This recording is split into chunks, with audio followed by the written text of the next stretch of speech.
નમસ્કાર વિદ્યાર્થી મિત્રો, હું સાગર કાછડિયા વેદ ડિજિટલ એજ્યુકેશનમાં આપ સર્વે વિદ્યાર્થી મિત્રોનું હાર્દિક સ્વાગત કરું છું.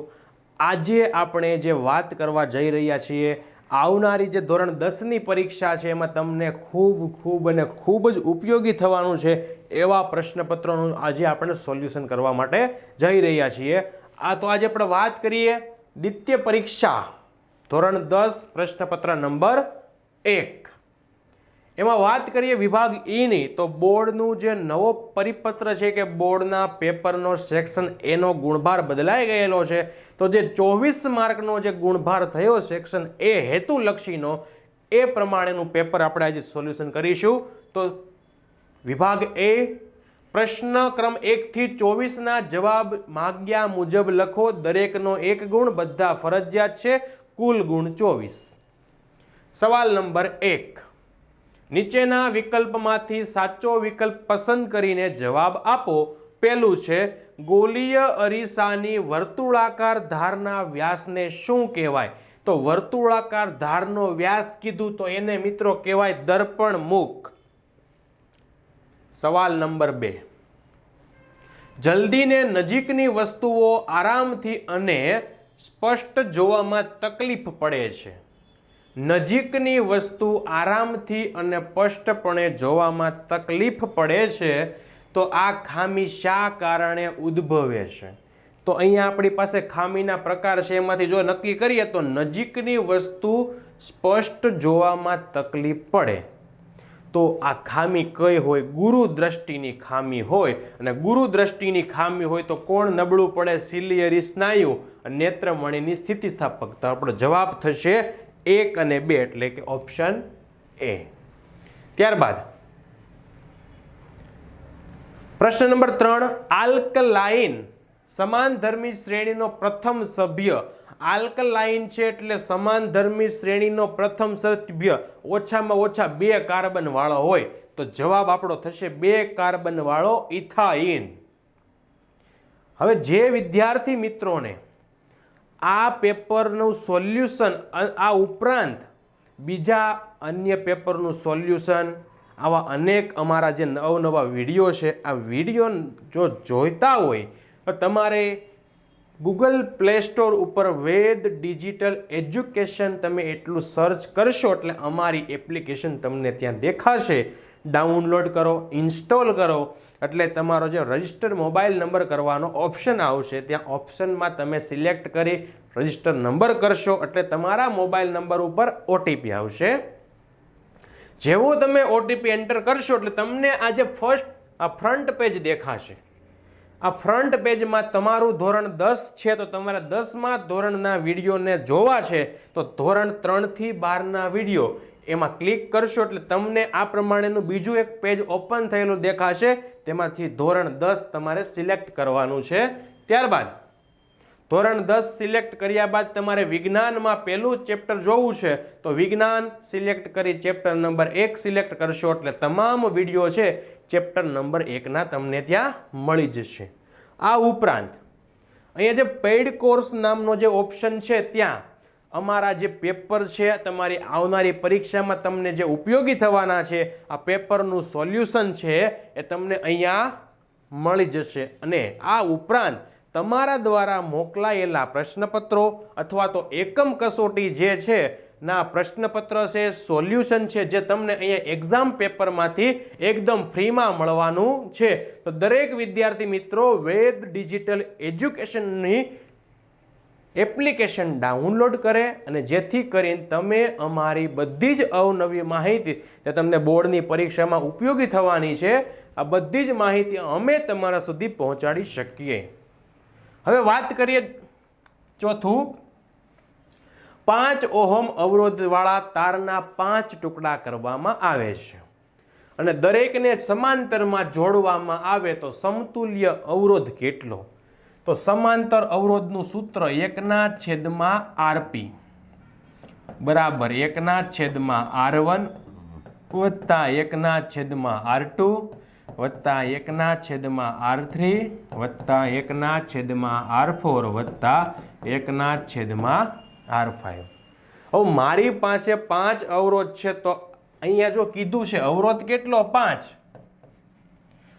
એના કેટલા ટુકડા કરવાના 5, તો 5/5, 5 એકા 5, તો અહીંયા r એટલે કે આ તમામનો અવરોધ કેટલો હશે 1, તો જ મૂકીએ 1/1 વત્તા 1/1 વત્તા 1/1 વત્તા 1/1 વત્તા 1/1, બધાનો છેદ સમાન તો છેદમાં 1, ઉપર બધાનો સરવાળો તો 5, આ બાજુ શું થશે 1/rp, rp ને અંશમાં લઈ જાવ તો શું થાય rp બરાબર અહીંયા પણ 1 ઉપર આવે 5 નીચે આવે તો 1/5, તો આપણો જવાબ કયો થશે 1/5. ત્યારબાદ પ્રશ્ન નંબર 5, કયા ક્ષારના જલીય દ્રાવણની pH 7 છે? pH 7 છે તો આમાંથી કયું આવશે KNO3 પોટેશિયમ નાઇટ્રેટ. પ્રશ્ન નંબર 8, નીચેના પૈકી કયો સજીવ ખોરાકના ઘટકોનું વિઘટન અથવા તો પાચન શરીરની બહાર કરે છે? શરીરની બહાર કરે તો મૃતોપજીવી બિલાડીનો ટોપ. સવાલ નંબર 7, નીચેના વિધાનો સાચા બને એ રીતે ખાલી જગ્યા પૂરો. જૈવિક ઉદ્દીપકને ખાલી જગ્યા કહેવાય તો શું કહેવાય? ઉત્સેચક. 8મું, કોઈ સમઘડી પાવર લાઇનમાં પૂર્વથી પશ્ચિમ દિશામાં વિદ્યુત પ્રવાહ વહન પામે છે. ચલો સમઘડી કે વિષમઘડી કઈ દિશામાં વહન પામે છે આનો જવાબ એ જોઈએ. તો ક્ષંક ક્ષિતિજ પાવર લાઇનમાં પૂર્વથી પશ્ચિમ જાય છે તો પેલા દિશા દોરી દઈએ. અહીંયા ઉત્તર, દક્ષિણ, પૂર્વ અને અહીંયા બાજુ છે પશ્ચિમ. ચલો ક્યાંથી ક્યાં વહન પામે? જો આપણે વિદ્યુત પ્રવાહ પૂર્વથી લઈને પશ્ચિમ એટલે આ દિશામાં વહન પામે છે.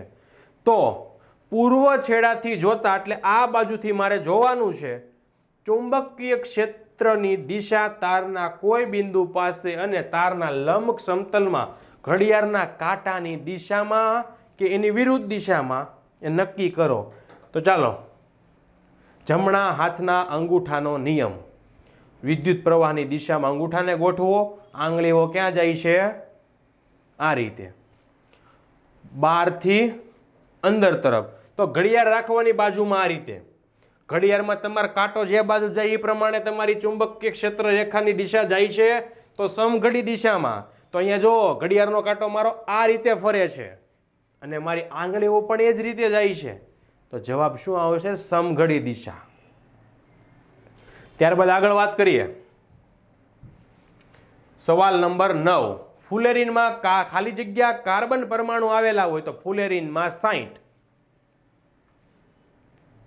ખાલી જગ્યા અધાતુ ચળકાટ વિહીન છે, ચળકાટ વિહીન છે તો આવશે નાઇટ્રોજન. અંતર્ગોળ લેન્સ હંમેશા વસ્તુ કરતા, અંતર્ગોળ લેન્સ કીધું છે એટલે વસ્તુ કરતા નાનું. મનુષ્યમાં દૈહિક કોષમાં, જો મિત્રો યાદ રાખજો દૈહિક જોડ કીધું હોય તો 22 લખવાનું, પણ અહીંયા તમને શું કીધું? દૈહિક કોષમાં કેટલા જોડ રંગસૂત્ર, તો તમારો જવાબ થશે 23. ત્યારબાદ નીચેના આપેલા વિધાનો સાચા છે કે ખોટા તે લખો. NaOH માં જલીય દ્રાવણમાંથી વિદ્યુતનું વહન થઈ શકે નહીં. સાચી વાત છે, થઈ શકે નહીં. હું કામ?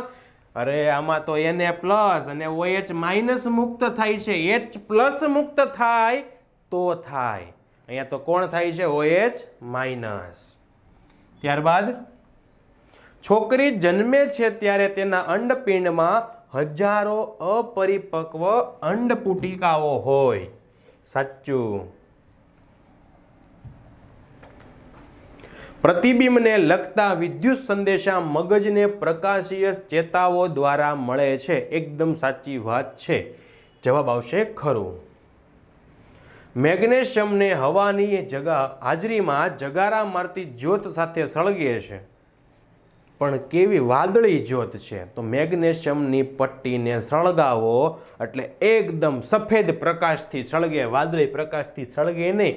તો જવાબ તમારો આવશે ખોટું. નીચેના પ્રશ્નના માગ્યા મુજબ જવાબ આપો. વટાણાના સૂત્રાંગો કયા પ્રકારનું આવર્તન દર્શાવે? તો સ્પર્શાનું વર્તન.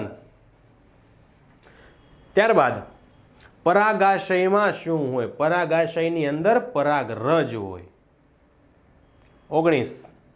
1 કુલમ વિદ્યુત ભારમાં રહેલા ઇલેક્ટ્રોનની સંખ્યા ગણો.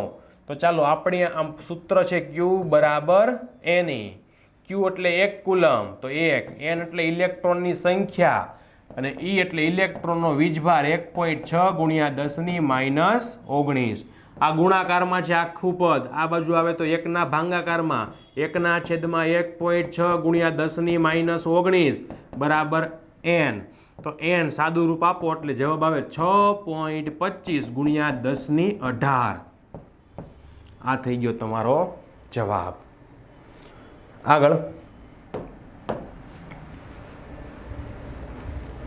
નીચેનામાંથી બંધ ના બેસતી હોય તેવી જોડ તો વક્રી ભવન કોણ? જે ખૂણો E દર્શાવ્યો છે એ બંધ બેસતો નથી. જોડકા જોડો.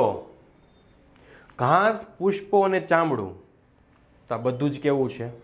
ચામડાનું વિઘટન થાય, પુષ્પનું થાય, ઘાસનું થાય, તો જે વિઘટનીય. સમડી. તો સમડી કેવી છે? તૃતીય ઉપભોગી છે. ત્યારબાદ જોડકા નંબર 2 લંબ મજ્જા. તો પશ્વ મગજનો ભાગ છે અનુમસ્તિષ્ક સેતુ અને લંબ મજ્જા. લંબ મજ્જામાં જવાબ તમારો આવશે લાળ રસના સ્ત્રાવનું નિયંત્રણ અને પશ્વ મગજ જે લાળ રસનું વહન. તો અહીંયા તમારો જે પ્રશ્નપત્ર 1 છે એનો સેક્શન A પૂર્ણ થાય છે.